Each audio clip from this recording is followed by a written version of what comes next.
Bulletin की शुरुआत करते हैं सीएम योगी आदित्यनाथ के सख्त तेवरों वाली खबर के साथ। आज यूपी विधानसभा के मानसून सत्र का आखिरी दिन था और आज सीएम योगी आदित्यनाथ सख्त तेवर में दिखे।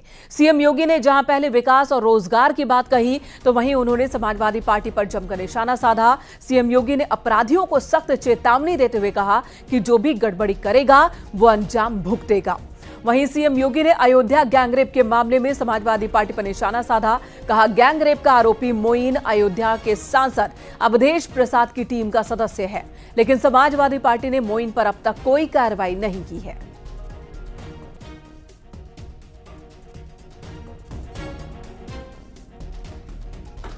सीएम योगी आदित्यनाथ ने आज कानून व्यवस्था के मसले पर अपराधियों को चेताया। वहीं महिला सुरक्षा के मसले पर एक बार फिर कहा कि मौजूदा सरकार जीरो टॉलरेंस की नीति रखती है।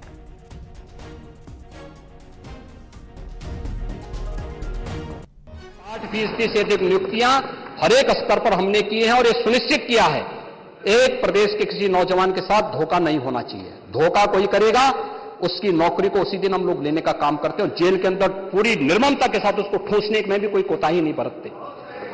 आपको बुलडोजर से डर लगता है, लेकिन ये निर्दोष के लिए नहीं है, उन्हीं अपराधियों के लिए है जो प्रदेश के नौजवानों के भविष्य के साथ खिलवाड़ करते हैं, जो प्रदेश के व्यापारी और बेटी की सुरक्षा में सेंध लगाने का काम करते हैं, जो प्रदेश के अंदर अराजकता पैदा करके सामान्य लोगों का जीना हराम करते हैं। मेरा दायित्व तो बनता, मैं यहां नौकरी करने नहीं आया हूं, कतई नहीं। मैं यहां पे इस बात के लिए आया हूं कि अगर वो करेगा तो।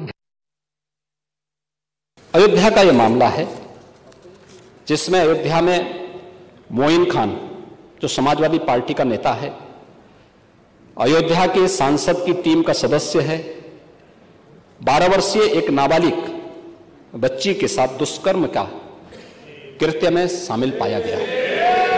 अभी तक समाजवादी पार्टी ने उसके खिलाफ कार्रवाई नहीं की है। मैं ये नहीं समझ पा रहा हूं कि ये सब क्या है। अब क्या ये कोई समाजवादी पार्टी ना बोले? आपका एक्टिव मेंबर है, आपके सांसद के साथ बैठ रहा है, खा रहा है, उनके साथ चल रहा है, लेकिन इस प्रकार के, और यह अति पिछड़ी जाति से जुड़े हुए एक बालिका से जुड़ा हुआ मामला है और इस प्रकार की घटिया हरकत में वह लिप्त है, लेकिन तब भी उसको हल्केपन से उड़ाने का काम होता, यानी हल्केपन से लेने का काम होता है। ये घटनाएं क्या दिखाती हैं? कल ही हरदोई में एक दुर्भाग्यपूर्ण घटना घटित हुई और हरदोई में घटित दुर्घटना में भी बीरे उर्फ वीरेंद्र यादव इस समाजवादी पार्टी का पूर्व जिलाध्यक्ष है। अब देखो किस प्रकार के व्यक्ति को आप जिलाध्यक्ष बना रहे हैं। इस पे आईपीसी और सीआरपीसी की कोई ऐसी धारा नहीं जो इस पे लगी हो। 28 ऐसे मामले हैं और ऐसे नहीं कि मामले 17 से 24 के बीच के हों। इस पे पहला अपराध दर्ज हुआ था 89 में, दूसरा है 91 में, तीसरा 91 में, चौथा 91 में, पांचवा 92 में, छठा 90 में, फिर 93 में, फिर 92, फिर इससे पहले 98, इससे पहले 90, इसके बाद 96, 2006, 2008, 2013 में तो आप ही की गवर्नमेंट थी, 2007, 2009, 2008, 2015 में भी आपकी सरकार थी, 2016 में 302 में भी यह व्यक्ति लिप्त रहा है, 302 की भी घटना में शामिल रहा है। यूपी विधानसभा का मानसून सत्र खत्म हो गया। अनिश्चितकाल के लिए कार्यवाही स्थगित कर दी गई। इस मानसून सत्र में कई अहम बिल पास हुए। मानसून सत्र के दौरान लव जिहाद को लेकर संशोधन बिल आया और पास हुआ। पेपर लीक के मसले पर कड़े कानून के लिए विधेयक पेश किया गया और उस पर भी मुहर लगी। शिवपाल सिंह यादव ने अनुपूरक बजट को लेकर सरकार पर सवाल खड़े किए। उन्होंने कहा कि पहले जो बजट रखा गया वही खर्च नहीं हुआ और अब अनुपूरक बजट लाया जा रहा है। जिन अधूरी योजनाओं पर पैसे खर्च किए जाने चाहिए थे उन पर सरकार ने पैसा खर्च ही नहीं किया और सरकार कोई प्रस्ताव लेकर भी नहीं आई है। उन्होंने नजूल भूमि बिल का विरोध किया। शिवपाल ने आरोप लगाया कि केवल जनता को परेशान करने के लिए यह बिल लाया गया है। देखिए, इन्होंने जो बजट रखा है, पहले तो बजट जो रखा था वो खर्च तो किया नहीं, 10% 15% से ज्यादा बजट खर्च किया नहीं और बजट ले आए हैं और जिन अधूरी योजनाओं पर बजट खर्च करना चाहिए था उन पर कहीं पर भी अभी तक उन अधूरी योजनाओं पर पूरा खर्च बजट में लाए नहीं है, न कोई प्रस्ताव लाए हैं। तो इनका ऐसा ही बजट है, खाना पूर्ति है। सर कुछ विधेयक भी थे नजूल भूमि वाला, उस पर आप लोगों ने विरोध किया है, क्या कारण थे? देखिए, जो वो विधेयक आया है बिल्कुल अधूरा है, नहीं लाना चाहिए था और नहीं लाना चाहिए था इनको नजूल की जमीन पर केवल जनता को परेशान करने के लिए वो लाए। इधर जयंत चौधरी ने लखनऊ में सीएम योगी से मुलाकात की। मुलाकात में कई अहम मुद्दों पर चर्चा हुई। किसानों के मुद्दे के साथ साथ उपचुनाव को लेकर भी बात हुई। किसान के मुद्दे हैं मेरे जो माइंड में, जहन में जो चीज़ें मेरे पास आई हैं, कुछ हमारे क्षेत्र के से जुड़े डिमांड्स हैं और राजनीतिक चर्चा करेंगे। देखिए 10 सीट हैं, जब अलायंस होता है तो मिल के लड़ा जाता है, उसके बाद सिंबल पे ध्यान नहीं दिया जाता। तो जो अलायंस का सिंबल होगा वो हमारा सिंबल होगा। 7 अगस्त को सीएम योगी आदित्यनाथ अयोध्या के दौरे पर रहेंगे। राम मंदिर आंदोलन के पुरोधा कहे जाने वाले रामचंद्र दास की पुण्यतिथि के मौके पर सीएम योगी अयोध्या पहुंचेंगे। इस दौरान रामचंद्र दास की प्रतिमा का उद्घाटन करेंगे और उन्हें श्रद्धांजलि देंगे। अयोध्या में मुख्यमंत्री विकास कार्यों का जायजा भी लेंगे। अधिकारियों के साथ एक बैठक भी कर सकते हैं। पूज्य परमहंस जी महाराज जी, सदगुरुदेव भगवान जी महाराज जी दिगंबर अखाड़ा के महंत जी थे, उनका 7 अगस्त को पुण्यतिथि है। तो उसमें मूर्ति अनावरण भी है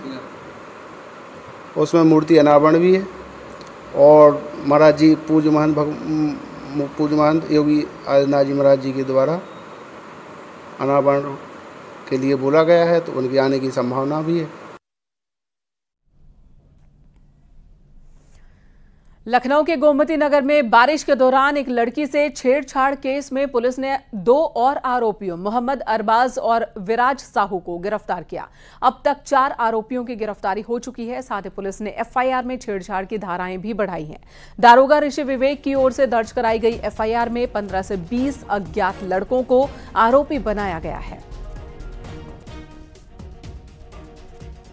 तो गोमती नगर पुलिस ने वीडियो फुटेज के आधार पर अन्य आरोपियों की तलाश तेज कर दी है। कुछ लोगों ने ताज होटल के सामने, होटल ताज के पास बारिश के पानी के बीच हुड़दंग किया था। एक लड़की से बदसलूकी की थी, उसे बाइक से गिरा भी दिया था। इसी मामले में सदन से लेकर सड़क तक हंगामा है। तो सदन में आज सीएम योगी आदित्यनाथ ने भी इस मसले को उठाया और बताया कि किस तरह से सख्त एक्शन लिया गया है और इस तरह की कृतियां बर्दाश्त नहीं की जाएंगी। 2 तस्वीरें आपके सामने हैं। पहली तस्वीर में हुड़दंगबाज, दूसरी तस्वीर में आपको दिख रहे हैं वो सलाखों के पीछे।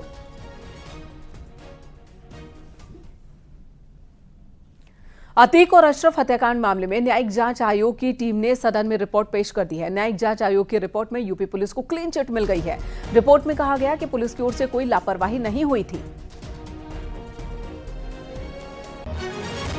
तो आपको बता दें, मेडिकल के दौरान ले जाते वक्त अतीक अहमद और अशरफ पर गोली चली थी। 3 लोग जो कि मीडिया रिपोर्टर बनकर वहां पहुंचे थे, उन्होंने गोलियां दागी थी। पुलिस सुरक्षा में उस वक्त ये दोनों भाई थे। दोनों भाई के हाथ एक हथकड़ी में बंधे हुए थे और उसी दौरान इन पर हमला हुआ था, इनकी हत्या हुई थी। इस मामले में यूपी पुलिस को फिलहाल क्लीन चिट मिल गई है। संसद में कांग्रेस के आरोपों का जवाब देते हुए रेल मंत्री अश्विनी वैष्णव ने कहा कि हम केवल रील बनाने वाले नहीं हैं। रेल हादसों को लेकर विपक्ष के हंगामे पर नाराजगी जताते हुए उन्होंने कहा कि जो लोग यहां चिल्ला रहे हैं उनसे पूछा जाना चाहिए कि सत्ता में रहते हुए उन्होंने रेलवे के लिए क्या किया। लोको पायलट जब अपनी ड्यूटी कंप्लीट करके आते हैं तो वो रनिंग रूम में ऐसा है, केवल रील बनाने वाले लोग नहीं, हम मेहनत करने वाले लोग हैं, काम करने वाले लोग हैं। आपकी तरह रील बना के दिखाने वाले लोग नहीं, हम समझे ना। बैठो, बहुत हो गया था, कुछ भी बोल देता है। माननीय अध्यक्ष जी हाउस का ऑर्डर मिला, ये क्या तरीका है, कुछ भी बीच में बोल देते हैं। संसद से लेकर सड़क तक जाति को लेकर घमासान छिड़ा है और इसी मसले पर प्रयागराज के कांग्रेस सांसद उज्जवल रमण सिंह ने बीजेपी सरकार पर निशाना साधा। उन्होंने कहा कि बीजेपी सदन चलाना ही नहीं चाहती। जातिगत जनगणना वाला मुद्दा एक बार फिर से उठ गया है और जाति पूछी जा रही है, उस पर विवाद खड़ा हो गया है।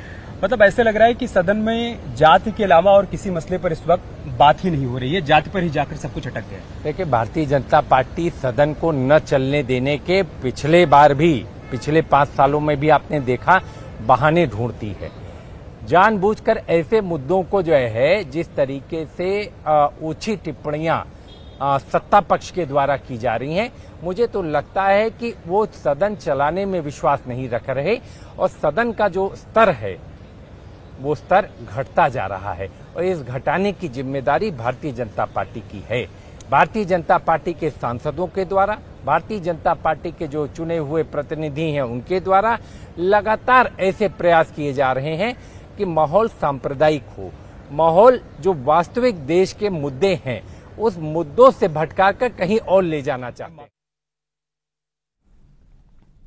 इधर मेरठ ट्रिपल हत्याकांड को लेकर फैसला आया। 10 लोगों को अदालत ने दोषी माना है। सभी दोषियों को अदालत 5 अगस्त को सजा सुनाएगी। अदालत से ही सभी आरोपियों की गिरफ्तारी कर उन्हें जेल भेजा गया। सीबा, सिरोही समेत मुकदमे में 10 आरोपियों को दोषी बताया गया है। 14 लोगों को आरोपी बनाया गया था, जिनमें से 10 दोषी पाए गए हैं। आपको बता दें, साल 2008 का मामला है। 3 दोस्तों का शव बागपत के बलानी में मिला था, नदी किनारे। तीनों को गोली मारी गई थी और फिर उनकी गर्दन काट दी गई थी। पुलिस की जांच में ये बात सामने आई कि 22 मई की रात तीनों का गुदड़ी बाजार में हाजी इजलाल कुरैशी के साथ झगड़ा हुआ था। ये प्रेम प्रसंग को लेकर यह मसला था। आरोप पत्र के मुताबिक झगड़े के बाद इजलाल ने अपने भाइयों के साथ मिलकर तीनों को पकड़ा, अपने घर बुलाया, घर में ही उनकी हत्या की। पहले उन्हें पाइप से पीटा गया, फिर गोली मारकर उनकी हत्या की गई और उनकी गर्दन भी काट दी गई। आंख पर भी हमला किया गया, आंख नष्ट कर दी गई और फिर शव को पानी से धोकर कार के डिग्गी में डालकर इसे नदी किनारे ले जाकर फेंक दिया गया। इस मामले में अब अदालत ने अपना फैसला सुना दिया है।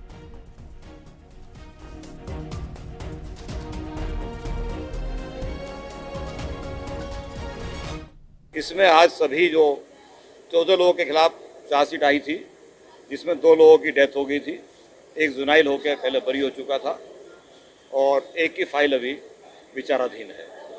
बाकी लोगों को सभी को इसमें दोषी सिद्ध कर दिया गया है और सजा पे सुनने के लिए 5 तारीख निर्धारित की गई। ये इसमें जो 302 का प्राविधान है, इसमें सजाए मौत तक का प्राविधान है। आजीवन कारावास से सजाए मौत तक हो सकती है। मेरठ का चर्चित ट्रिपल मर्डर मामले में कोर्ट ने 10 लोगों को दोषी सिद्ध कर दिया है, जिसके बाद उनको गिरफ्तार कर लिया गया है। शीबा सिरोही समेत 9 लोगों को यहां से गिरफ्तार किया गया है, जबकि एक जेल में बंद है। अब 5 अगस्त की वो तारीख लगाई गई है जिसमें फैसला सुनाया जाएगा और वहीं सजा पर बहस भी होगी। 302 का मामला है तो सजाए मौत और आजीवन कारावास जैसी सजाएं भी हो सकती है। लेकिन मैं आपको बता दूं कि 2008 में नशस्त हत्याकांड हुआ था मेरठ के गुदड़ी बाजार में, जहां पर 3 लोगों को घर बुलाकर उनकी हत्या की वारदात को अंजाम दिया गया था, जिसके बाद उनके शवों को ठिकाने लगा दिया। लेकिन अब 16 साल बाद इस मामले में दोषी सिद्ध किया गया है और अब इसमें सजा की उम्मीद लगाई जा रही है। कैमरामैन शिव सुदन के साथ न्यूज़ 18 के लिए निखिल अग्रवाल, मेरठ। इधर दिल्ली एयरपोर्ट पर बीजेपी नेता की बेटी से बदसलूकी का आरोप है। क्षेत्रीय मंत्री पूजा दीक्षित की बेटी यशोधरा ने एक वीडियो जारी किया जिसमें एयर इंडिया के स्टाफ पर बदसलूकी का आरोप लगाया है। इकोनॉमी क्लास की परचेज सीट्स के बावजूद दूसरी सीट पर बैठाने का आरोप लगाया। एक्स्ट्रा पेमेंट देकर खरीदी हुई सीट पर भी नहीं बैठने देने का आरोप लगाया। दिल्ली कोचिंग सेंटर में हादसे के बाद प्रयागराज में भी एक्शन जारी है। बेसमेंट में चल रहे कोचिंग सेंटर्स के खिलाफ कार्रवाई की जा रही है। प्राधिकरण ने 5 कोचिंग को सील किया। पीडीए ने कर्नलगंज में JRS academy coaching, the Oxford of English coaching, super climax academy और उत्कर्ष क्लासेस को सील किया है। इसके अलावा पुलिस लाइन के पास मेडिका पॉइंट को भी सील कर दिया गया है।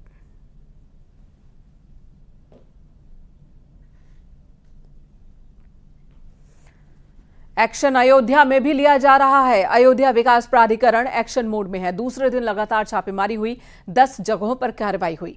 नाका चुंगी के पास इनोवेशन क्लासेस सेंटर बेसमेंट में चल रहा था। इस पर एक्शन लिया गया है, नोटिस दिया गया है फिलहाल इस जगह को खाली करने के लिए। इसी के साथ कई कोचिंग सेंटर्स को भी सील कर दिया गया।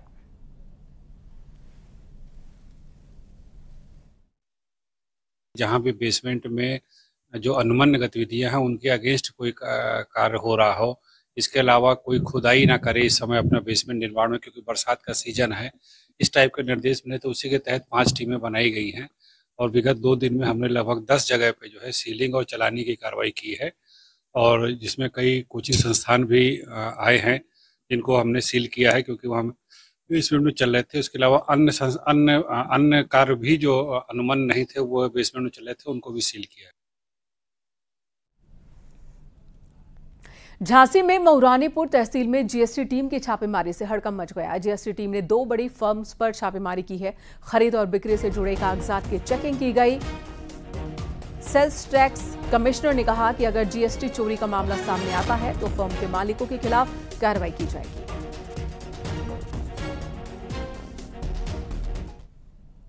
अभी जो भी माल वगैरह है उसकी सब चेकिंग कर ली गई है और अभी आगे की कार्रवाई उसके बाद में होगी। जिनके द्वारा स्टॉक दिया जाएगा, जिनके द्वारा कितना माल बेचा गया है और खरीदा गया है, उसके आधार पर अग्रिम कार्रवाई की जाएगी। कौन सा प्रोडक्ट बनाते हैं? ये 2 प्रोडक्ट बनाते हैं, एक तो तम्बाकू है और एक इनके पास सुगंधित सुपारी है। 2 चीज बनाते हैं। क्या इसमें कोई मिक्स वगैरह पकड़ा गया? नहीं, मिक्स वगैरह, तम्बाकू का अलग है और उसका अलग है, मिक्स वगैरह कोई नहीं पकड़ा गया। इधर योगी सरकार के निर्देश पर कावड़ियों पर जगह जगह फूलों की बारिश हुई। हम आपको 3 जगहों की तस्वीरें दिखाएंगे। ये तस्वीरें गाजियाबाद, मेरठ और बागपत की। तीनों ही जगहों पर कावड़ियों पर पुष्प वर्षा हुई है। जिला प्रशासन की ओर से ये इंतजाम किए गए थे। तस्वीरें देखिए गाजियाबाद, मेरठ और बागपत की, जहां पर हेलीकॉप्टर से मेरठ में फूलों की बारिश हुई है। गुलाब फूल की पंखुड़ियां कांवड़ यात्रा में श्रद्धालुओं पर बरसाए गए हैं। वहीं बागपत में भी फूलों की बारिश हुई। गाजियाबाद में भी कांवड़ियों का स्वागत पुष्प वर्षा के साथ किया गया।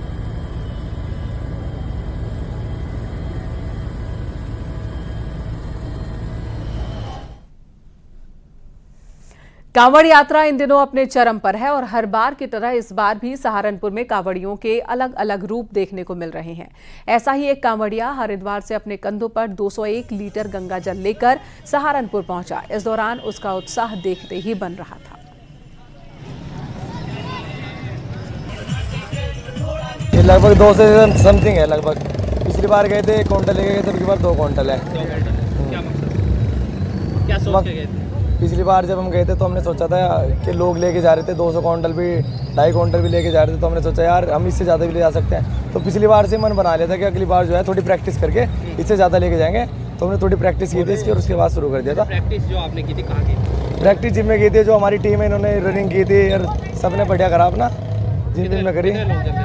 जिम 2 है हमारे पास, 1 क्विंटल 1 2 क्विंटल, तो 5 थे दोनों बंदे।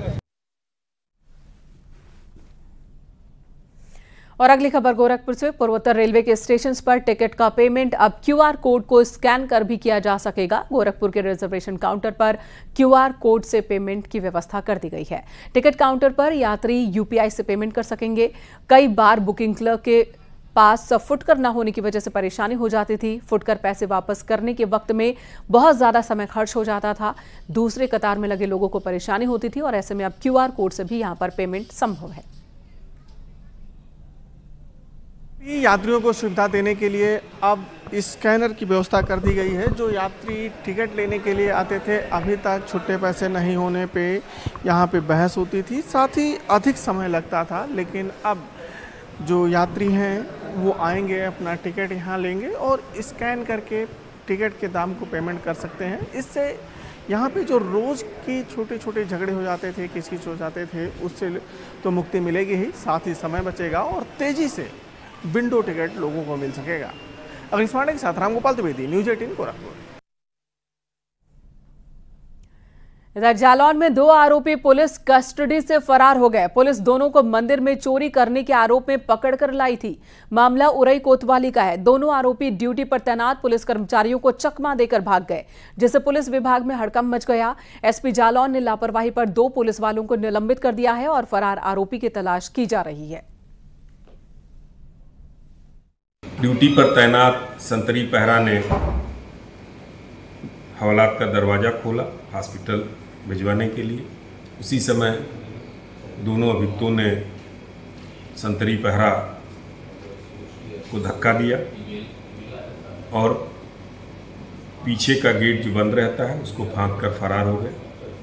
इनकी गिरफ्तारी के लिए 3 टीमें गठित की गई हैं। जिले के क्राइम ब्रांच और स्पेशल ऑपरेशन ग्रुप को भी लगाया गया है। अलीगढ़ में 2 सहेलियों ने ट्रेन से कटकर जान दे दी। दोनों के शव कई टुकड़ों में रेलवे ट्रैक पर बिखर गए। जान देने वाली खुशबू LLB और तनु BSc कर रही थी। मामला दाऊद खान रेलवे स्टेशन का है। जानकारी के मुताबिक खुशबू और तनु दोनों के बीच समलैंगिक का संबंध थे। हालांकि दोनों ही लड़कियों के परिजनों ने इस पर आपत्ति जताई है। फिलहाल घटना की जांच चल रही है। सूचना प्राप्त हुई कि न्यू दाऊद खान स्टेशन के पास रांची इंटरसिटी एक्सप्रेस से 2 महिलाओं की ट्रेन में चपेट में आने से मौके पर मृत्यु हो गई। सब छित विक्षित अवस्था में पड़े हैं। मौके पर पहुंचकर दोनों शवों को पंचायतनामा की कार्रवाई कराते हुए पोस्टमार्टम के लिए भेज दिए गए हैं। दोनों शवों की शिनाख्त हो गई है। जांच कर विधिक कार्रवाई अमल में लाई जा रही है।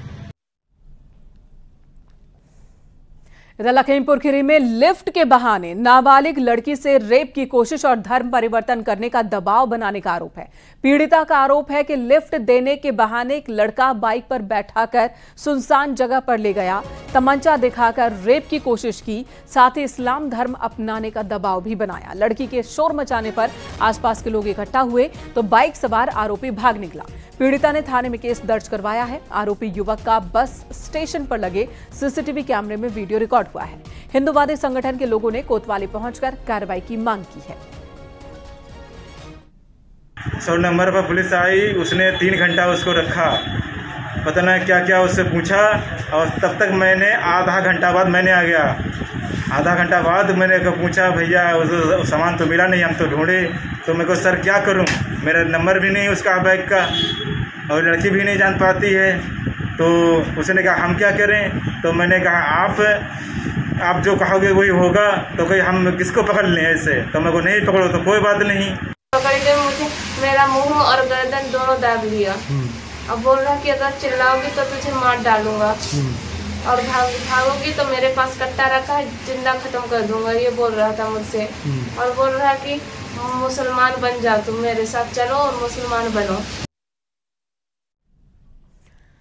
उधर महाराष्ट्र के पुणे से दिल दहलाने वाला एक वीडियो सामने आया। एक 4 साल की बच्ची पर घर का गेट गिर गया, जिससे बच्ची की दर्दनाक मौत हो गई है। घटना का CCTV फुटेज भी सामने आया। घर के बाहर बच्चे खेल रहे थे, तभी 2 बच्चियां साथ में आ रही होती है। उसी वक्त एक बच्चा गेट बंद करता दिख रहा है। गेट बंद करने के दौरान ही अचानक ये गेट सामने बच्ची पर गिर जाता है और बच्ची गेट के नीचे दबकर जख्मी हो जाती है। उसे अस्पताल ले जाया जाता, लेकिन उसकी जान नहीं बच सकी। इधर सीतापुर में 2 सगी बहनों ने खुदकुशी कर ली। एक ही साड़ी से दोनों बहनों ने फांसी लगा ली है। बेहड़ा कोदहरा का ये मामला है। घटना के बाद गांव में सनसनी है। घरेलू विवाद को लेकर आत्महत्या का शक। फिलहाल पुलिस मामले की जांच कर रही है।